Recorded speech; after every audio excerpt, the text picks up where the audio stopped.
हाँ मेरे प्यारे बच्चों, आज हम सल्तनत काल के बारे में पढ़ेंगे। सल्तनत काल के जो वंश हुए हैं उनके बारे में, और सल्तनत काल का क्या क्रम है, ये समस्या अक्सर बनी है। सल्तनत काल में 5 वंश है। कितने वंश हैं? तो गुलाम वंश, नंबर 2 खिलजी वंश, नंबर 3 तुगलक वंश, नंबर 4 सैयद वंश, नंबर 5 लोधी वंश। नंबर 5 पे कौन सा है? लोधी वंश।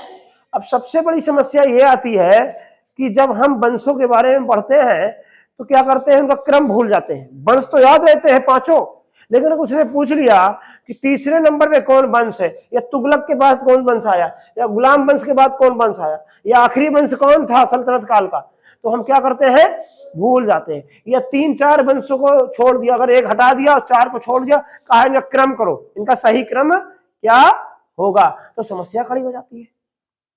हम कोई ना कोई मिस्टेक कर देते हैं, पता सैयद को ऊपर कर दिए, तुगलक को नीचे कर दिए, क्रम क्या हो जाता है, मिस हो जाता है, और हमारा सवाल क्या हो जाता है, गलत हो जाता है।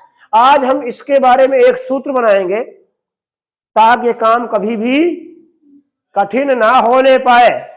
तो हमने एक सूत्र बनाया है, देखिए हो सकता है आप लोगों को अच्छा लगे। ठीक है, गुलाम, खिलजी, तुगलक, सैयद, लोधी।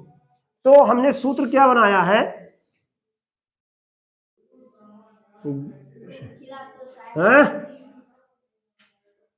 गुल खिला तो शायद लोधी।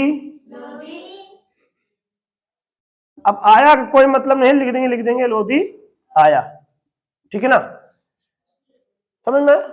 अब ये लाइन अगर याद करे रहेंगे तो जिंदगी में कभी भी ये बात को भूलेंगे नहीं।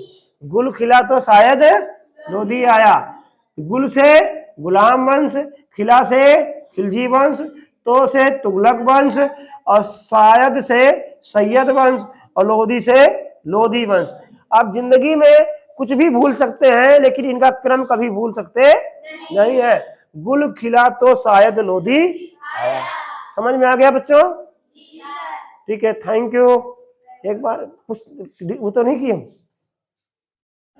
और इसको घुमाते पुश कर यार।